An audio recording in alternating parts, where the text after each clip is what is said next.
Assalamualaikum warahmatullahi wabarakatuh. Perkenalkan, saya Solahuddin. Saya salah satu dosen pengampu mata kuliah Bioenergi dan Lingkungan Berkelanjutan. Materi kali ini akan membahas tentang biofuel generation. Sebagaimana kita ketahui bahwa saat ini ada 4 generasi biofuel yang saat ini dikembangkan di dunia. Sebelum kita membahas generasi biofuel, maka kita harus mengetahui definisi dari biofuel atau bahan bakar alami itu sendiri. Biofuel didefinisikan sebagai bahan bakar yang dihasilkan dari proses konversi biomasa dalam bentuk padat atau senyawa hidrokarbon gas dan juga cair. Untuk produk biofuel dari senyawa hidrokarbon itu sendiri, yang berbentuk cair biasa dikenal dalam bentuk bioetanol, kemudian biodiesel dan juga kerosin, dan juga untuk gas seperti metan atau CH4 dan juga hidrogen. Bentuk padat biasa dikenal dengan biomas pellet atau biomas chip dan juga arang. Biofuel berdasarkan sumber dan konsepnya saat ini terbagi menjadi 4 generasi yang dibedakan berdasarkan sumber biomasa dan konsep produksinya. Generasi pertama atau dikenal sebagai first generation biofuel yang sumber substratnya berasal dari pati, gula, lemak atau minyak hewani dan nabati, di mana minyak tersebut dihasilkan dari teknik produksi konvensional. First generation biofuel ini saat ini menghadapi berbagai macam kendala terkait kompetisinya dengan sumber pangan, sehingga muncullah generasi kedua, ketiga, dan keempat. Generasi kedua atau second generation biofuel sebagai sumber substratnya diperoleh dari berbagai macam jenis biomasa termasuk tumbuhan dan hewan. Bahan baku mengacu pada biomasa non-pangan seperti limbah budidaya pertanian, kemudian limbah peternakan dan juga limbah industri kehutanan, dan juga jenis-jenis tanaman yang tidak termanfaatkan dan dapat tumbuh secara cepat. Untuk generasi ketiga atau third generation biofuel mengacu pada konsep di mana sumber karbon dari organisme autotrofik akuatik seperti alga atau mikroalga, di mana cahaya, karbon dioksida dan juga nutrisi digunakan untuk menghasilkan bahan baku yang akan memperluas sumber karbon yang tersedia untuk produksi biofuelnya. Namun, tidak termasuk organisme heterotropik yang menggunakan gula atau selulose untuk memproduksi biofuelnya. Untuk generasi keempat sendiri atau fourth generation biofuel, konsep produksinya sama dengan generasi kedua dan ketiga, namun alga atau mikroalga dan juga tanaman sumber biomasa konsepnya dipandang sebagai komponen penangkap karbon atau carbon capture, di mana penangkap karbon yang efisien yang dapat menyerap CO2 atau karbon dioksida dari atmosfer sebagai sumber fotosintesisnya, dan kemudian menguncinya di cabang, batang, dan juga daun.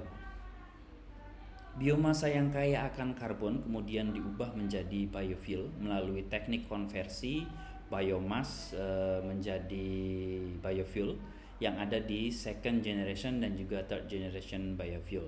Selain itu, proses gene editing dan langkah-langkah lainnya yang dilakukan dalam meningkatkan produktivitas tanaman atau alga yang menjadi objek juga dilakukan pada fourth generation biofuel ini. Berikut adalah produk biofuel baik yang sudah umum diaplikasikan dan masih dalam tahap pengembangan dari masing-masing generasi. Untuk generasi pertama atau first generation biofuel, etanol biasanya dikonversi dari bahan pangan seperti jagung, singkong, dan untuk di Indonesia sendiri memanfaatkan limbah pabrik gula seperti molasses. Ada juga FAME atau fatty acid methyl ester, adalah hasil konversi minyak nabati atau hewani melalui proses esterifikasi yang kemudian menghasilkan fatty acid methyl ester sebagai atau yang dikenal sebagai biodiesel ya. Untuk sekundari produk dari etanol diaplikasikan pada campuran antara gasolin atau bensin dengan etanol yang biasa dikodekan dengan simbol E sebagai etanol dan juga diikuti oleh kadar konsentrasi etanol dalam biofuel mixture dan gasolin itu sendiri. Seperti contohnya E10, E20 atau bahkan E100, di mana 10 merupakan 10% kandungan etanol dalam gasolin dan juga 20% dalam gasolin. Nah, untuk yang 100% berarti 100% biofuel tersebut adalah etanol. Produk secondary dari FAME sebagai sama seperti etanol namun dikodekan dengan B atau sebagai biodiesel. Saat ini Indonesia telah menerapkan B35 atau 35% kandungan FAME dengan nama biosolar, di mana 30% FAME dan juga sisanya terkandung sebagai diesel atau solar konvensional berasal dari minyak bumi. Ada juga kerosin dalam bentuk SAF atau Sustainable Aviation Fuel atau biasa disebut sebagai biofuel jet sebagai secondary energy yang biasa dipakai sebagai bahan bakar pesawat turbofan atau pesawat komersial yang juga diproduksi dari konversi minyak nabati atau hewani melalui proses hydrocracking. Untuk generasi kedua sama dengan produk secondary energy dari generasi pertama, namun etanol terbuat dari atau diproduksi dari lignocellulose biomass yang oleh karena itu etanolnya biasa disebut sebagai etanol lignocellulose atau etanol yang dihasilkan dari konversi selulosa pada biomasa tanaman menjadi etanol. Selain itu ada minyak hidrotreting yang juga dihasilkan dari biomasa lignoselulosa. Untuk generasi ketiga sendiri sama seperti generasi kedua, namun sumbernya tentu saja berdasarkan konsepnya dari alga mikroalga. Secondary energinya sendiri sama seperti generasi pertama dan kedua.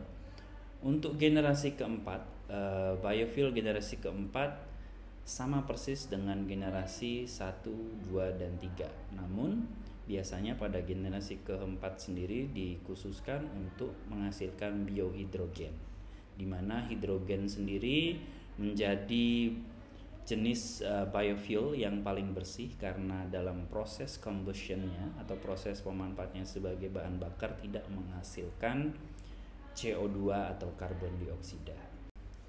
Perbandingan keunggulan dan kekurangan dari masing-masing fuel generation seperti pada generasi pertama. Untuk generasi pertama tentu saja keuntungan dari biofuel ini adalah prosesnya yang simple karena hanya merubah pati, merubah gula sederhana menjadi etanol dan juga mengubah minyak atau fatty acid menjadi fatty acid methyl ester atau FAME ya, tanpa memerlukan proses yang kompleks dan treatment yang intensif.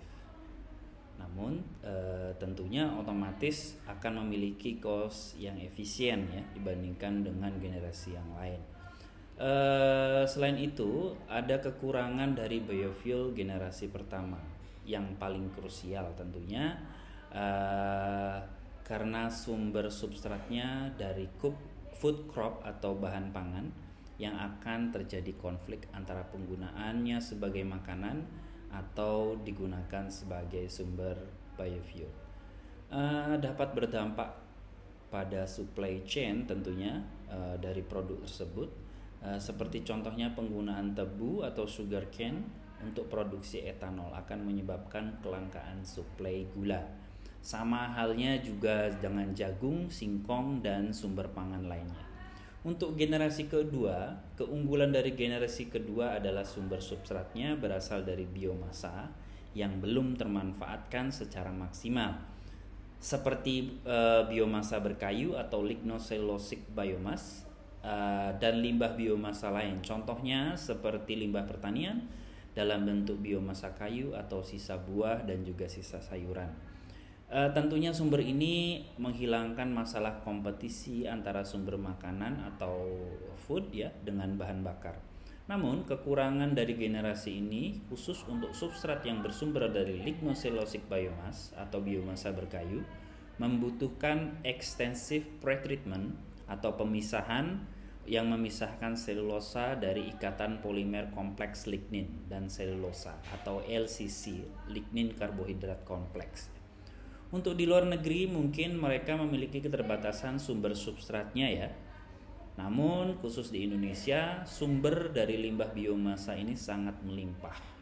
Seperti pada limbah biomasa atau lignoselulosic biomasa dari industri kelapa sawit. Untuk generasi ketiga, keuntungan dari generasi ketiga adalah karbon dioksida dapat di-capture langsung oleh sumber substratnya, yaitu mikroalga atau alga. Selain itu, tidak memerlukan alih fungsi lahan dan minim penggunaan air bersih, dan tentunya tidak berkonflik dengan sumber makanan. Kekurangan dari generasi ini saat ini masih membutuhkan besarnya biaya produksi hilirisasinya. Untuk generasi keempat, tentunya sumber sangat beragam ya, dan gene editing atau rekayasa genetika yang dilakukan pada setiap sumber substrat tidak akan menyulitkan, tentunya karena ini dimanfaatkan juga sebagai carbon capture ya. Biasa menggunakan downstream dari generasi kedua dan ketiga seperti yang sudah dijelaskan sebelumnya, namun tergantung dari jumlah jenis substrat yang digunakan. Terima kasih.